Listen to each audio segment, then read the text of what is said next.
가 풍성하신 하나님, 지난밤도 주님의 날개 그늘 아래에서 저희들을 눈동자와 같이 지켜주시고 새날 새 아침을 열어주시니 감사를 드립니다. 주님, 이 시간 저희의 눈을 열어 주님의 법의 기이함을 보게 하여 주시고 우리의 곤고한 육신은 새 힘을 얻고 낙심한 마음들은 새 용기를 얻게 하여 주시옵소서. 나의 만족과 유익만을 고집하는 어린아이의 신앙에서 벗어나게 하여 주시고 날마다 자기를 부인하고 자기 십자가를 지고 주님을 따르는 제자로 살아내게 하여 주옵소서.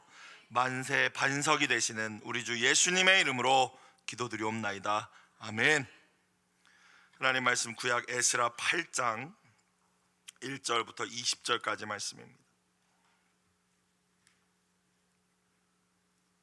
에스라 8장 1절부터 20절까지 말씀 한 목소리로 합독하시겠습니다. 아닥사스다 왕이 왕위에 있을 때에 나와 함께 바벨론에서 올라온 족장들과 그들에게 보는 이러하니라. 비나스 자손 중에서는 게르솜이요, 이다말 자손 중에서는 다니엘이요, 다윗 자손 중에서는 핫도스요, 스가냐 자손 곧 바로스 자손 중에서는 스가랴니, 그와 함께 족보에 기록된 남자가 150명이요 바암모압 자손 중에서는 스라이아의 아들 엘 여호에네니, 그와 함께 있는 남자가 200명이요 스가냐 자손 중에서는 야시엘의 아들이니, 그와 함께 있는 남자가 300명이요 아딘 자손 중에서는 요나단의 아들 에벳이니, 그와 함께 있는 남자가 50명이요 엘람 자손 중에서는 아달리아의 아들 여사야니, 그와 함께 있는 남자가 70명이요 스바랴 자손 중에서는 미가엘의 아들 스바랴니, 그와 함께 있는 남자가 80명이요 요압 자손 중에서는 여이엘의 아들 오바댜니, 그와 함께 있는 남자가 218명이요 슬로밋 자손 중에서는 요시바의 아들이니, 그와 함께 있는 남자가 160명이요 베베의 자손 중에서는 베베의 아들 스가랴니, 그와 함께 있는 남자가 28명이요 아스갓 자손 중에서는 핫가단의 아들 요하나니니, 그와 함께 있는 남자가 110명이요 아도니감 자손 중에 나중된 자의 이름은 엘리벨렉과 여우엘과 스마야니, 그와 함께 있는 남자가 60명이요 비구의 자손 중에서는 우데와 사부시니, 그와 함께 있는 남자가 70명이었느니라. 내가 무리를 아하와로 흐르는 강가에 모으고 거기서 3일 동안 장막에 머물며 백성과 제사장들을 살핀즉 그 중에 레위 자손이 한 사람도 없는지라. 이에 모든 족장 곧 엘리에셀과 아리엘과 스마야와 엘라단과 야립과 엘라단과 나단과 스가랴와 무슬람을 부르고 또 명철한 사람 요아립과 엘라단을 불러 가시바 지방으로 보내어 그곳 족장 이또에게 나아가게 하고, 이또와 그의 형제 곧 가시바 지방에 사는 느디딤 사람들에게 할 말을 일러주고 우리 하나님의 성전을 위하여 섬길 자를 데리고 오라 하였더니, 우리 하나님의 선한 손에 도우심을 입고 그들이 이스라엘 손자 레위의 아들 말리의 자손 중에서 한 명철한 사람을 데려오고 또 세레바와 그의 아들들과 형제 18명과 하사바와 무라리 자손 중 여사야와 그의 형제와 그의 아들들 20명을 데려오고 다윗과 방백들이 레위 사람들을 섬기라고 준 느디딤 사람 중 성전 일꾼은 220명이었는데 그들은 모두 지명받은 이들이었더라. 아멘. 오늘 말씀, 에스라와 함께 예루살렘으로 돌아왔던 2차 귀한 공동체의 명단, 특별히 족장들의 이름을 소개하고 또 몇 명이 왔는지를 보여주고 있는 말씀입니다. 1절을 다시 볼까요? 아닥사스다 왕이 왕위에 있을 때 나와 함께, 에스라와 함께 바벨론에서 돌아온 족장들과 백성들의 리더와 그들의 계보가 이러하다. 어제 말씀을 생각해 보면 페르시아 아닥사스다 왕이 에스라에게 조서를 내리죠. 그 내용을 보면 페르시아에 있는 이스라엘 백성들, 과거 바벨론에게 멸망당했을 때 끌려왔던 그 포로 백성들 가운데, 그 가운데 있는 제사장이건 레위인이건 예루살렘으로 돌아가고자 하는 뜻이 있는 자, 나 고국으로 돌아가고 싶다 하는 자들은 누구든지 에스라와 갈 수 있도록 허락해 주었습니다. 이에 에스라는 아마도 자신과 함께 예루살렘으로 돌아갈 동역자들을 모집하기 시작했을 것입니다.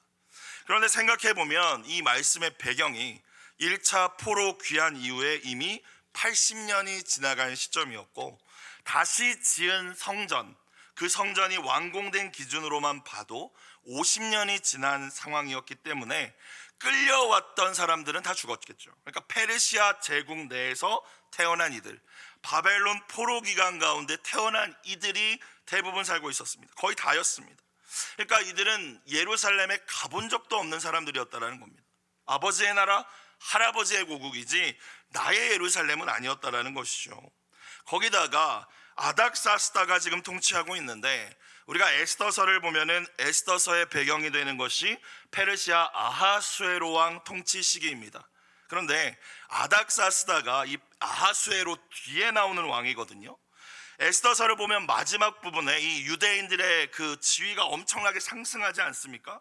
그러니까 지금 현재 배경은 이 페르시아 제국 내에서 유대인들이 살아가기가 매우 좋은 상황이었다라는 거예요. 노예 신분도 아니고 무슨 포로처럼 사는 것도 아니고 그들의 위상이 매우 높아진 상태였고 여러 가지로 매우 안정된 생활을 누리고 있었다라는 것입니다. 익숙하고 안정적이고 가만히만 있어도 그냥 사람들이 다 나를 공경하고 존경하고 이런 삶의 자리를 떠나서 여전히 황폐한, 성전은 지어졌지만 여전히 사람들이 거의 없고 황폐하고 가면 해야 할 일이 투성이인 그런 예루살렘으로, 나는 본 적도 없는 아버지 할아버지의 고향으로 돌아간다는 것, 여러분 이건 쉽지 않은 일이었을 거예요. 1차 포로 때보다 그래서 수가 확실히 줄어들지 않았습니까? 삶의 많은 것들을 포기해야만 하는 결정이었을 것입니다. 그리고 이 돌아가는 길 자체도 매우 위험했죠. 그래서 1차 귀환 때 스룹바벨과 예수아가 이끌었던 그 1차 귀환 때는 에스라 2장을 보시면 거의 5만여 명이 예루살렘으로 돌아왔던 것에 비해서 오늘 명단을 보니까요, 또 사람들 수를 보니까 이 2차 귀환한 백성의 수는 만 명이 아니라 2천 명도 채 되지 않습니다. 하지만 적은 숫자였지만 이들은 모두 강요나 압박이 아니라 예루살렘, 나는 본 적 없지만, 나는 이 페르시아에서 바벨론에서 태어났지만 하나님의 도성, 하나님의 성전, 그것을 회복해야 한다는 영적 비전과 사명을 위해서, 하나님의 나라와 의를 위해서 용기 내어 믿음의 발걸음을 내딘 이들의 그 이름들이 오늘 말씀 가운데 기록되어 있는 줄로 믿습니다. 그리고 여러분이 그런 분들 되시길 주님의 이름으로 축복합니다. 하나님의 나라와 의를 향하여 도전한다는 것은 감수해야 될 손해와 위험이 분명히 있습니다. 오늘 말씀에 등장하는 이 사람들처럼요.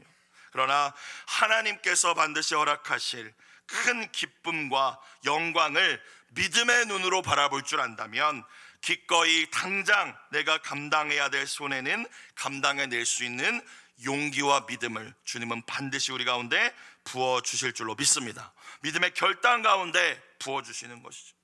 이 자리에 계신 모든 분들이 마치 우리가 이 땅 것을 영원하다고 생각하고 살아가는 이 시대 가운데에서 정말 영원한 것을 위해 영원하지 않은 것들은 포기해낼 줄 아는 믿음의 용사들이 다 되시기를, 에스더와 함께 예루살렘으로 돌아가기를 결정하고 선택했던 그런 믿음의 사람들이 다 되시기를 다시 한번 주님의 이름으로 부탁드립니다. 자, 2절부터 이제 본격적으로 명단이 나오죠. 비느하스 자손 중에는 게르솜, 이다말 자손 중에는 다니엘. 자, 보다가 이게 이름이 익숙한 이름이 나온다고 해서 우리가 알고 있는 인물이 아닐 수 있다라는 걸 먼저 생각해 봐야 되는데, 다니엘은 그 다니엘이 아닙니다. 유명한 다니엘이 아니에요. 그러니까 유대인들은 거의 이름이 비슷한 사람들이 많았기 때문에 그렇지 않습니다. 그런데 우리가 보면 2절을 보면은 가장 먼저 누구를 소개하고 있어요? 비느하스나 이다말은 아론의 아들들이었습니다. 그러니까 대제사장의 아들로 대제사장이었던 사람들의 자손을 먼저 소개하고 있죠. 그리고 다윗 왕가의 자손인 핫두스를 먼저 소개하고 있어요. 그러니까 우리의 정체성을 먼저 분명히 밝힌 거예요. 우리는 그냥 아무나 돌아온 것이 아니라 제사장을 먼저 기록했다라는 것은 우리는 하나님을 예배하는 백성이고, 또 다윗의 자손의 이름을 먼저 기록했다라는 것은 우리는 다윗 왕조를 이어갈 하나의 이스라엘이다. 우리는 이러한 정체성을 가지고 예루살렘으로 돌아가고자 한다. 이것을 2절에서 밝힌 것입니다. 3절부터 12절까지 이제 같은 구조로 이 족장들과 그들이 이끈 그 가족 공동체의 명수를 소개하죠. 3절 4절만 볼게요. 스가랴 자손 곧 바로스 자손 중에서는 스가랴니 그와 함께 족보에 기록된 남자가 150명이요. 4절 바모압 자손 중에서는 스라이아의 아들 엘여호에네니 그와 함께 있는 남자가 200명이요. 5절 스가랴 자손 중에서는 야하시엘의 아들이니 그와 함께 있는 남자가 300명이요. 자, 저희가 읽으면 참 재미없는 부분이긴 하지만 저희가 이 가운데에서도 하나님께서 우리에게 주신 영적 통찰이 있음을 믿습니다. 특별히 이 족보를 소개하는 가운데 4절부터 12절까지의 구조가 동일합니다. 자, 그런데 어떻게 소개하고 있어요? 어떤 누구누구의 자손 가운데, 그러니까 그들의 조상을 먼저 밝힌 다음에 족장 이름만 대면 될 것 같은데, 그렇죠? 그렇게 소개한 부분도 있지 않겠습니까? 그런데 4절부터 12절까지의 구조가 어떻게 돼요? 누구의 아들 누구다라고 표현하고 있어요. 그리고 그가 이끈 사람들은 몇 명이었다. 그래서 이런 구조를 4절부터 12절까지 가지고 있는 것들을 보면서 이 사람들이 지금 앞서 말씀드렸듯이 이 삶의 터전들을 다 내려놓고 하나님의 비전을 향해서 예루살렘을 향하여서 돌아가는 믿음의 선택을 하는 데 있어서 누가 중요한 역할을 했다라는 것입니까? 그들의 아버지였다라는 사실을 우리는 생각해 볼 수 있습니다. 하나님 중심, 사명 중심으로 살아가는 데 있어서 아버지의 역할이 중요했음을 말씀해 주는 거예요. 그러니까 족장들의 이름만 등장하는 것이 아니라 아버지의 이름을 기록해 놓은 것입니다. 누구의 아들이었다. 이 선택을 한 누구는 누구의 아들이었다라고 기록하고 있는 거예요. 지난주에 우리는 사도 바울을 배웅하는 그 자리에서 처자와 함께 나왔던 두로의 성도들을 기억합니다. 각 가정의 아버지분들은 영적 지도자로 각 가정의 리더로 부르셨음을 기억하고 나의 역할이 얼마나 중요한지를 깊이 생각해야 할 줄로 믿습니다. 만약 어머니들이 먼저 믿으신 경우라면 나의 남편을 어떻게 믿음의 가정을 이끌 영적 지도자로 세울지 고민하고 기도하셔야 할 줄로 믿습니다. 저와 여러분은 정말 우리 자녀들에게 어떤 부모님이시며 특별히 이 새벽에 나오신 우리 남자분들 저를 비롯하여서 어떤 아버지 분들이십니까? 오늘 등장하는 이 족장들과 같이 세상 것들을 포기하고 하나님의 나라를 위한 결정 앞에서 그 선택을 기꺼이 할 수 있도록 우리 자녀들에게 영향을 주고 있는, 선한 영향을 흘려보내고 있는 오늘 명단에 나와 있는 이 족장들의 아버지와 같은 아버지들이 다 되시기를, 그런 가정들이 되시기를 주님의 이름으로 축복합니다. 우리의 자녀들의 인생의 중요한 결정 앞에서 이 세상에 썩어질 것들, 돈과 명예와 권력과 쾌락이 아니라 하나님과 하나님의 말씀과 하나님이 주신 사명과 비전을 선택할 수 있도록 그러한 믿음의 선한 영향력을 말뿐만이 아니라 삶으로 생활 속에서 보여주실 수 있는 저와 모든 아버지들 그리고 우리 어머니들이 되시길 다시 한번 주님의 이름으로 부탁드립니다. 13절로 넘어갈게요. 아도니감 자손 중에서 나중된 자의 이름은 엘리벨렉, 여우엘, 스마야니. 족장이 3명 있었나 봐요. 아도니감 자손 가운데에는 그와 함께 있는 남자가 60명이었다. 특별히 13절은 다른 곳에는 없는 표현이 있죠. 나중된 자의 이름이라고 되어 있습니다. 나중된 자의 이름. 오래 머물러 있었다, 뒤처져 남아있다라는 의미가 있는 단어를 사용했습니다. 그러니까 무엇을 의미합니까? 에스라가 우리 예루살렘으로 돌아갑시다라고 했을 때 처음에는 가야 돼? 말아야 돼? 이거 어떻게 포기하고 가지? 고민한 거죠. 결정을 못했던 거예요. 그러니까 계속 끝까지 나중까지 남아 있었습니다. 하지만 결국에는 하나님의 뜻을 선택한 자들이죠. 예루살렘으로 귀환할 것을 선택한 자들을 의미합니다. 성경학자들은 이 아도니감 자손은 고민은 했지만 결국 이 모든 자손들은 다 남김없이 귀환한 족속이다라고 설명하고 있어요.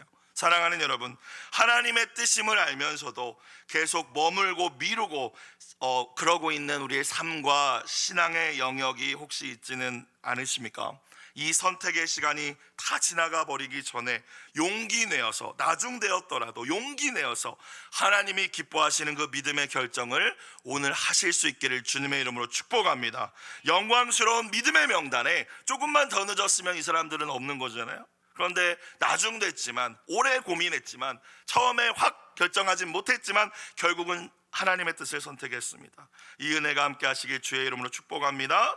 14절 비그의 자손 중에서는 우대와 사부시니 그와 함께 있는 남자가 70명이었느니라. 자, 이제 명단은 다 소개가 됐습니다. 에스라가 아하와 강가에서, 이 아하와라는 곳이 유대인들이 많이 모여 살았던 곳이라고 해요. 페르시아에서. 이제 귀한 공동체 인원을 점검합니다. 자, 그런데 어떤 사람이 한 명도 안 왔어요? 레위 사람. 돌아가서 성전의 직무를 담당해야 되는 레위 사람이 한 사람도 없음을 발견한 거예요. 15절 내가 무리를 아하와로 흐르는 강가에 모으고 거기서 3일 동안 장막에 머물며 백성과 제사장들을 살핀즉 3일 동안 꼼꼼하게 이제 준비를 하고 점검을 한 것이죠. 그런데 그 중에 레위 사람이 한 사람도 없는지라. 1차 귀환 명단 때는 레위인들이 많이 소개가 되었던 것을 에스라 2장에서 그렇게 나왔던 것을 기억하실 것입니다. 그런데 지금 한 명도 안 가겠다라는 거예요. 레위인들이 분명히 있었을 것인데, 주석가들은 이야기합니다. 지금 예루살렘으로 돌아가면 이 레위인들이 감당해야 될 성전 관련된 업무가 너무 심히 과중할 것임을 또 예상했고, 삶이 지금은 너무 풍요로운데 내가 거기에 가가지고 레위인으로 사는 것이 마음에 들지 않았을 것이다. 미리 포기해버린 것이라고 설명합니다.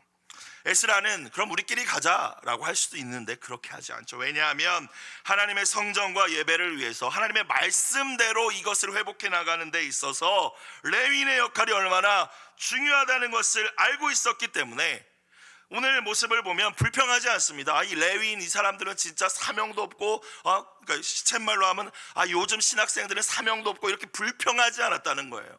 원망하지 않았다는 거예요. 방법을 마련합니다. 여러분, 언제나 방법을 마련하실 수 있는 은혜가 있으시길 주의 이름으로 축원합니다. 불평하는 곳에는 아무런 해결책이 없습니다. 자, 직접 레위인을 데려오기로 결정합니다. 한 해를 마무리하고 새해를 시작할 때가 되면 각 교회 교육부서든 각 영역에서 섬기다가 내려놓는 분들이 계시고 여러 가지 사정이 있어서 인원을 충원할 때가 있어요. 그러면은 일꾼이 없다라고 어려움을 호소하는 경우가 많이 있는 것 같습니다. 그런데 오늘 매일 성경 해설을 보니까 이렇게 나와 있네요. 하나님의 일을 함께할 사람들이 필요하면 돕는 사람을 준비해 두신 하나님을 믿고 기도하면서 사람들을 권면하고 설득합시다. 이 지혜가 저와 여러분 가운데, 이 에스라에게 있었던 지혜가 여러분과 함께 하시길 주님의 이름으로 축복합니다. 자, 에스라가 어떻게 하나요? 16절 이에 모든 족장, 리더들, 믿을 만한 사람들을 보냅니다. 엘리에셀, 아리엘 쭉 이름이 나오고 또 거기다가 2명을 더 붙이죠. 명철한 사람, 지혜로운 사람, 요야립과 엘라단까지 불러서 같이 보냅니다. 이 레위인을 추가 모집하는 거예요. 오라고 했는데, 가자고 했는데 아무도 안 온 거예요. 자, 17절 가시바 지방, 이 지방에 레위인들이 많이 모여 살았나 봐요. 이 지방으로 보내서 그곳의 족장인 이또에게 나아가게 하고 이또와 그의 형제 가시바 지방에 사는 느디님 사람들, 성전에서 막 허드렛 일을 하던 사람들도 모여 살았나 봅니다. 그들에게 할 말을 일러주고 뭐라고 해요? 우리 하나님의 성전을 위하여 섬길 자를 데리고 오라. 레위인들 하나도 안 왔는데 우리 레위인들 함께 동행해야 한다, 동역해야 한다. 포기하지 말고 자, 기도하면서 그들을 잘 권면해서 이끌어오자라고 에스라가 이제 사람들을 보냅니다. 18절 에스라가 뭐라고 고백합니까? 우리 하나님의 선한 손에 도우심을 입고, 어제도 선한 손, 하나님의 손이라는 표현이 나왔는데 에스라가 잘 쓰는 표현 같아요. 내가 잘 알아서, 내 리더십이 좋아서, 내가 말을 잘해서, 내 설득력이 좋아서가 아니라 하나님의 선하신 인도하심 덕분입니다라는 고백이 에스라의 고백이라는 것이죠. 자, 그래서 그 도우심 가운데 어떤 일이 일어났어요? 이스라엘의 손자 레위 아들, 그러니까 레위 족속 가운데 말리 자손 중에서 어떤 사람? 한 명철한 사람을 데려오고, 여기서 명철하다, 지혜롭다, 분별력 있다, 유능하다라는 의미입니다. 그런 레위인을 데려오게 되었어요. 잘 설득했겠죠. 억지로 끌고 오진 않았을 것입니다. 또 세레바와 그의 아들들과 형제 18명과 19절에 보면은 더 추가로 해가지고 이제 20명들을 데려옵니다. 사랑하는 여러분, 우리 개인의 삶이건 우리 공동체의 일이건 어디든 어떤 영역이든 하나님의 선한 손의 도우심이 필요하다는 사실을 기억하실 수 있기를 주님의 이름으로 부탁드립니다. 하나님의 도우심이 없다면 쉽게 말해서 은혜 없이는 살 수 없습니다. 그런데 공동체를 위한 일꾼을 세우는 일, 오늘 말씀을 보면 레위인을 데려오고 세우는 일, 이런 일은 두말할 필요 없이 더욱더 하나님의 은혜가 필요한 일입니다. 하나님의 도우심이 없으면 제대로 될 수 없는 일입니다. 너무 정확하게 말씀을 주시는 것 같은데, 하나님의 선하신 손이 함께 하셔서 도우실 때 하나님의 마음에 합한 명철한 사람을 세울 수 있다는 메시지를 우리 공동체 가운데 주고 계십니다. 성원교회가 2대 담임 목사님을 세워나가는 중요한 기로 가운데 있다라고 생각합니다. 청빙의 모든 과정 가운데 오늘 말씀에 나와 있는 이 표현, 하나님의 선한 손의 도우심이 함께 해주시기를 간절히 기도하시는 모든 성은 공동체 가족들이 되시기를 주님의 이름으로 부탁드립니다. 자, 19, 20절 볼게요. 20절, 다윗과 반백들이 레위 사람들을 섬기라고 준 느디딤 사람 중, 성전 막리라는 사람들이라고 소개해드렸죠. 성전 일꾼은 220명이었는데 그들은 모두 지명받은 이들이었더라. 지명받았다라는 것은 결국에는 이제 설득되어서 처음에는 안 하려고 했는데 이제 그들 스스로 이름을 그 명단에 등록했다라는 의미입니다. 그렇게 2차 이제 귀한 공동체 명단이 완성이 되는 모습입니다. 오늘 말씀에 등장하는 이들의 이 이름들, 공동체의 회복을 위해서 하나님이 에스라를 통하여 부르셨고 그 부르심에 믿음으로 아멘한 이들의 이름만 오늘 등장하고 있습니다. 오늘도 하나님께서는 저와 여러분을 순종의 자리로, 헌신의 자리로, 희생의 자리로 부르실 것입니다. 그 부르신 자리에서 주님께서 기억하실 순종의 걸음, 믿음의 걸음을 한 걸음 내딛는 모든 분들이 되시기를 주님의 이름으로 축복합니다. 매일 성경 기도 제목, 주님이 부르실 때 조건과 형편을 따르지 않고 믿음으로 따를 수 있게 하소서. 이 기도가 우리의 기도가 되길 소원합니다. 기도드리겠습니다. 사랑과 은혜가 풍성하신 하나님 아버지, 우리를 부르신 자리에서 머뭇거리지 않고 기쁘게 순종하는 저희들이 되게 하여 주옵소서. 주님, 피로 세우신 이 성은교회 가운데 함께하여 주시어 하나님의 선한 손의 도우심을 있게 하여 주시고, 하나님의 마음에 합한 명철한 지도자와 여러 일꾼들이 아름답게 세워지게 하여 주시옵소서. 예물드린 손길을 기억하여 주시고 자녀들을 위하여 또 이사를 앞두고 올려드린 간절한 기도의 제목에 선하게 응답하여 주시옵소서. 우리 주 예수님의 이름으로 기도드리옵나이다. 아멘.